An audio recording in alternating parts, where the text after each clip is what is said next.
नमस्कार, मैं ज्योतिष आचार्य प्रमिल चतुर्वेदी। प्रथमतः आप सभी का स्वागत है मेरे इस YouTube चैनल पर। मित्रों, आज एक विशिष्ट तथ्यात्मक संकलन के तहत मैं आपके सामने प्रस्तुत हुआ हूं। यूक्रेन की युद्ध की समाप्ति की घोषणा कब तक हो सकती है, वह अंतराल कालखंड किस कालखंड तक पहुंचते हुए हम सबको यह सूचना की प्राप्ति होगी कि रशिया ने यूक्रेन पर युद्ध की जो नौबत वर्तमान मौजूदा काल में जो समस्या है, उस समस्या का समापन कब तक आखिरकार होना है। जेलेंस्की के जान को खतरा क्या वास्तविक रूप से है? वह कौन सी तारीख है या कौन सा अंतराल कालखंड है जिसमें जेलेंस्की को बचने की आवश्यकता है? क्या वास्तविक रूपेण जेलेंस्की को जान का खतरा है? नाटो और अमेरिका क्या करने वाले हैं? क्या नाटो के अपने स्वयं के अपने संगठन के सापेक्ष देखा जाए तो क्या कुछ समस्या नाटो को आने वाली है? क्या नाटो का विघटन वाली उस नौबत वाली कालखंड में नाटो स्वयं को पहुंचाने वाला है? ऐसे बहुतेरे सवाल आपके जहन में आते होंगे। क्या रसिया अपना विस्तार करने वाला है? यूक्रेन के कुछ भूभाग पर कुछ परिक्षेत्र के तहत क्या अपना विस्तार की नीति को अप्लाई करने वाला है? कुछ भूभाग को क्या हमेशा के लिए वह कब्जा करने वाला है? क्या चाइना भी ताइवान के विरुद्ध वह कौन सा नियत समय में भविष्य के उस कालखंड में हम जल्दी ही क्या पहुंचने वाले हैं कि चाइना भी ताइवान के विरुद्ध कुछ हरकत करने वाला है?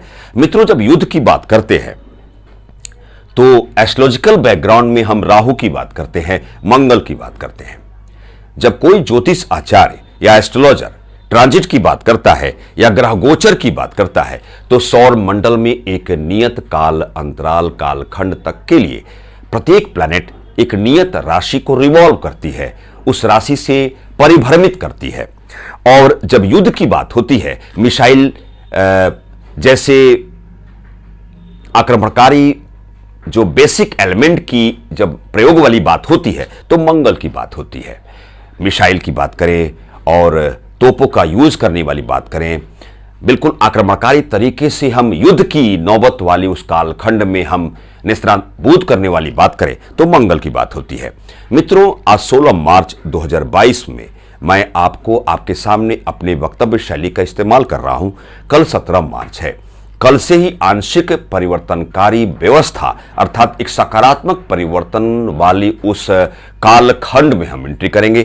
17 मार्च 2022 से 28 अप्रैल 2022 के इस अंतराल कालखंड में ग्रह गोचर के तहत कुछ ग्रहों का ऐसा ट्रांजिट होना लाजमी है कि वह एक सकारात्मक परिणाम, सकारात्मक अंजाम तक यूक्रेन में युद्ध के समापन वाली उस कालखंड में हम सबों को एंट्री कराएगा।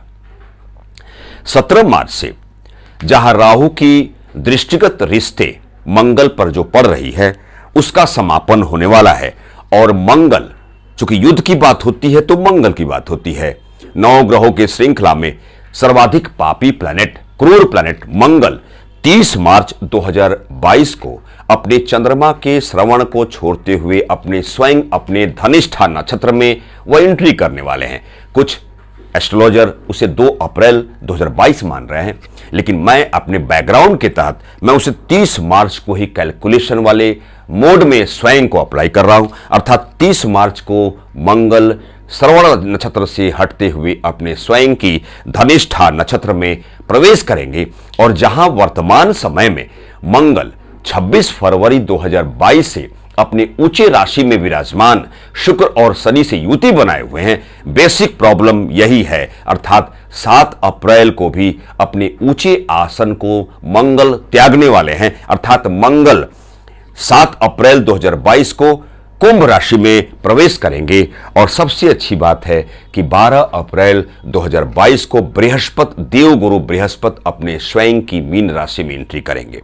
अर्थात देवगुरु बृहस्पति से ठीक 12वें कुंभ राशि का मंगल होंगे।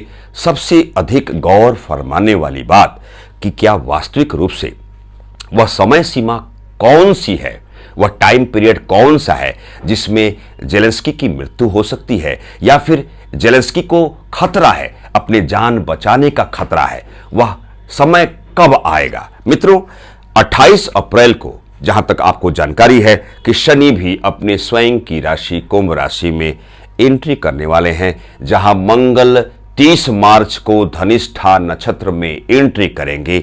30 मार्च से ही ऐसी समस्या का आगमन नेटो के लिए होगी, अर्थात नाटो जो संगठन है 30 मार्च 2022 से नाटो की समस्या बढ़ेगी। उनकी आंतरिक जो संगठन की जो बेसिक एलिमेंट हैं उसमें प्रॉब्लम आएगी, समस्या आएगी, और उसके रिफॉर्मेशन के लिए अमेरिका को भी आगे आना होगा। जहां 7 अप्रैल की मैं बात कर रहा हूं, जैसे ही 7 अप्रैल 2022 को कुंभ राशि में मंगल विराजमान होगा, वहीं 7 अप्रैल 2022 से आगामी 41 दिनों के लिए चाइना हरकत करेगा, ताइवान के विरुद्ध षड्यंत्रकारी हरकतों में तल्लीन होगा। अर्थात चाइना की जो जन्मपत्रिका मकर लग्न की है, चाइना की जन्मपत्रिका के दूसरे हाउस में कुंभ राशि का मंगल चाइना को उद्वेलित करेगा। चाइना कुछ ऐसी हरकत करेगा जो विश्वास का खंडन करेगा। उसकी समय सीमा की शुरुआत 7 अप्रैल 2022 से आगामी 41 दिनों के लिए चाइना ताइवान के विरुद्ध कुछ षड्यंत्र कर सकता है। मित्रों, ध्यान देने वाली बात है, जहां मंगल 30 मार्च को धनिष्ठा नक्षत्र में प्रवेश करेगा, वहीं 16 अप्रैल 2022 को मंगल धनिष्ठा को छोड़ते हुए शतभिषा अर्थात राहु के नक्षत्र में एंट्री करेगा, और 16 अप्रैल को मंगल जहां कुंभ राशि में रहेगा, वहीं 28 अप्रैल को शनि भी उसी कुंभ राशि में एंट्री करेंगे। अर्थात 16 अप्रैल 2022 से 28 अप्रैल 2022 का जो अंतराल है, यह जेलेंस्की के लिए ठीक नहीं है। मित्रों, यूक्रेन के राष्ट्रपति जेलेंस्की को बचना होगा, जिसकी समय सीमा हमने अपने एस्ट्रोलॉजिकल बैकग्राउंड के तहत जो डेट निकाली है, जो तारीख निकाली है, वह 16 अप्रैल 2022 से 28 अप्रैल 2022 का अंतराल कालखंड जेलेंस्की जी के लिए ठीक नहीं है।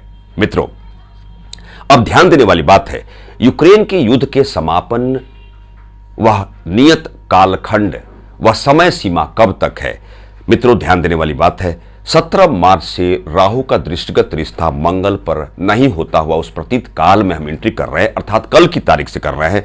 कल से परिवर्तनकारी व्यवस्था में हम एंट्री कर रहे हैं, अर्थात यूक्रेन और रसिया का जो रिलेशन है ड्रैगसिस एकदम बिल्कुल चेंजिंग वाली मोड में कल अर्थात 17 मार्च 2022 से रसिया और यूक्रेन एंट्री कर रहे हैं। 17 मार्च 2022 से 30 मार्च के अंतराल में एक नया बेस तैयार होगा, और वही बेस 30 मार्च से जैसे ही मंगल अपने स्वयं की धनिष्ठा में प्रवेश करेगा, मंगल 7 अप्रैल को जैसे ही मकर राशि अर्थात अपने उच्च राशि को छोड़ेगा, अर्थात 17 मार्च से 7 अप्रैल का यह पहला कालखंड है जिसमें रसिया वर्सेस यूक्रेन की युद्ध की जो पॉलिसी है वह चेंज होने वाली है। सेकेंडरी जो बेस बनेगा 7 अप्रैल 2022 से 28 अप्रैल 2022 के इस समय सीमा में 16 अप्रैल 2022 से 28 अप्रैल 2022 का यह कालखंड जेलेंस्की के लिए ठीक नहीं होगा। मित्रों,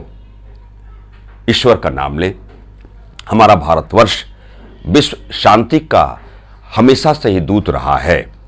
विश्व शांति कायम रहे।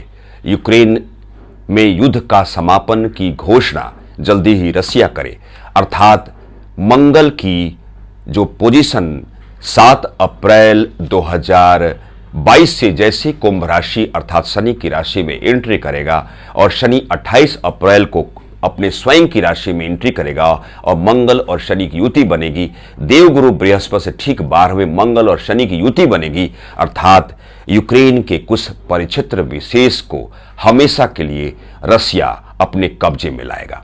मित्रों, जहां तक चाइना की बात है, 7 अप्रैल 2022 से आगामी 41 दिनों के लिए ताइवान को अलर्ट रहने की आवश्यकता है। मित्रों, एक छोटी सी वाक्यांश का प्रस्तुतिकरण के तहत मैं ज्योतिष आचार्य प्रवीण चतुर्वेदी, नमस्कार।